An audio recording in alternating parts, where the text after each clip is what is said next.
여러분 안녕하세요. 행정의 달인 박교수 TV의 박재현입니다. 오늘은 어떤 업무 소개해 주실 건가요? 오늘은 일반인들의 입장에서 매우 억울한 일을 겪는 경우가 많은데요.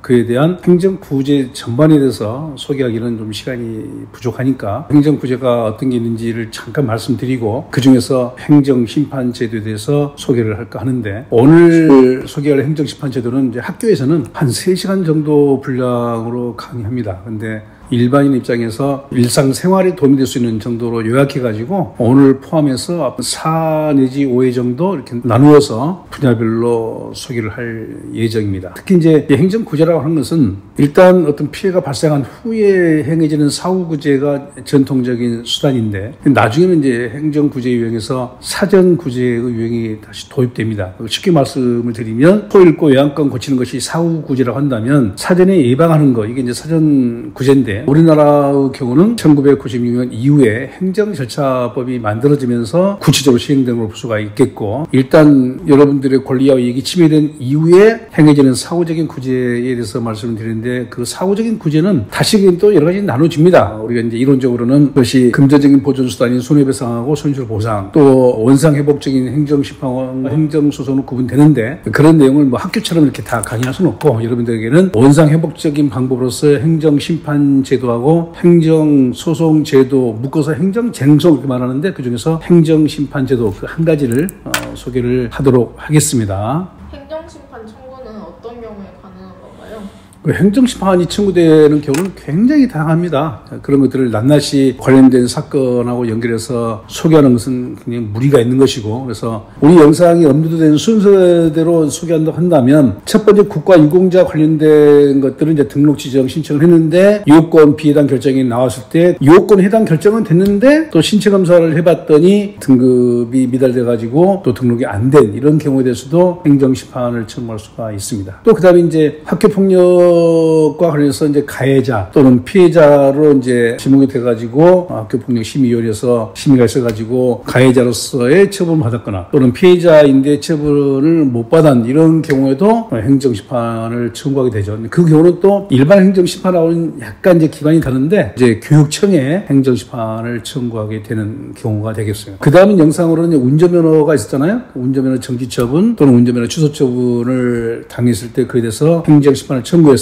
운전면허 취소 처분을 정지로 변경한다든지, 운전면허 정지 처분을 당했을 때 또 면제를 받는 그런 행정심판 청구가 있겠고요. 그 다음에 또 이제 굉장히 빈번하게 발생을 하는 경우 중 하나인데, 각종의 영업행위 있잖아요. 헤아리기가 어려울 정도로 다양합니다. 근데 대부분 이제 우리 사무실에 문의하는 경우는 요식업 또는 그냥 노래방이라고 그러죠. 이런 경우에 관련 법을 위반해가지고 영업 정지 처분 또는 영업 취소 처분을 당한 경우에 행정심판을 청구해서 취소를 정지로 또는 취소를 또 면제받는 경우, 정지를 또 이제 또 면제받는 이런 절차로 진행하는 경우도 있습니다. 그리고 이제 또 하나가 이제 외국인 관련 비자 관련인데, 비자 종류가 전에도 한번 말씀드렸지만 대분류 8가지, 중분류 38가지, 초분류는 몇백 가지 됩니다. 그럼 이제 저희가 그걸 다 기억하기도 어려울 정도로 굉장히 다양하기 때문에 매뉴얼 보고 그걸 찾아가는데, 체류 자격의 변경 신청을 했는데 거부당했다든지, 또는 체류 자격을 얻기 위해서 했는데 그걸 인정 못 받은 경우, 또 이제 불법 체류자가 신고에 의해서 또는 단속에 의해서 출입국 관리사무소에 한 일주일 머물다가 우리나라에 있는 3군데 보호소 수용되는 경우에 그 보호 상황을 또 일시, 말 그대로 일시입니다.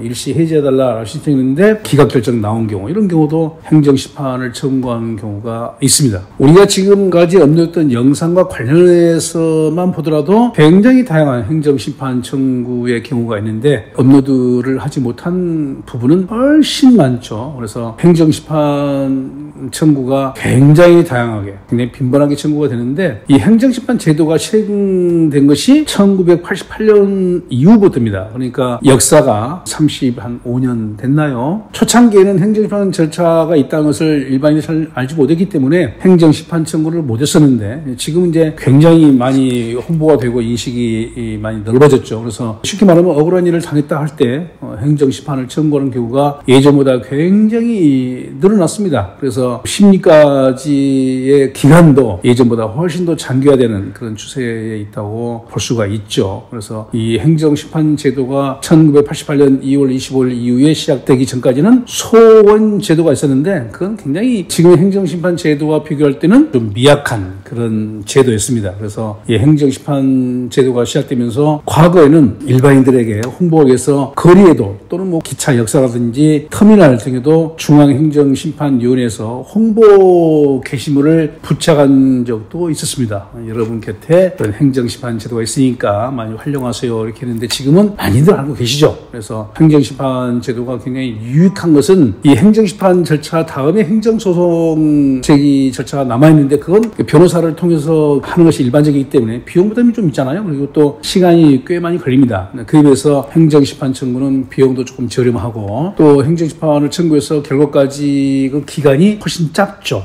그래서 효율적인 구제제도 아니냐 해서 많은 사람들이 이용을 하고 있다고 하겠습니다. 이후에 행정심판 제도에 대해 추가 촬영할 계획 있으신가요? 다음 시간에는 그러면 도대체 행정심판을 청구할 수 있는 대상물이 무엇인지 어떤 경우인지 그리고 또 어떤 준비를 해가지고 어떤 절차를 거쳐가지고 또 어디에 심판 청구할 것인지를 일반인 잘 모르시잖아요. 그래서 이제 앞으로 다음 영상부터 계속 그런 내용들을 나누어서 소개를 할 건데 앞으로 이제 4회 또는 5회 정도 촬영할 계획이 있는데 거기에 이제 포함을 시키지 못한 부분에 대해서도 또 이런 것도 또 해달라고 요청이 있다 한다면 당연히 검토해서 추가 영상 준비도 하겠습니다. 혹시 다 듣고 나신 다음에 이런 것도 했으면 좋겠다라는 부분이 있다 한다면 저에게 연락 주시면 추가 영상을 준비하도록 하겠습니다. 오늘은 이 행정구제에서도 사후적인 구제 수단으로서 행정쟁송 중에 한 가지인 행정심판 절차에 대해서 그 개괄적인 내용을 소개해드렸고 다음 영상부터 구체적인 사항으로 준비해서 영상을 업로드하도록 하겠습니다. 오늘 준비한 영상은 여기까지고요.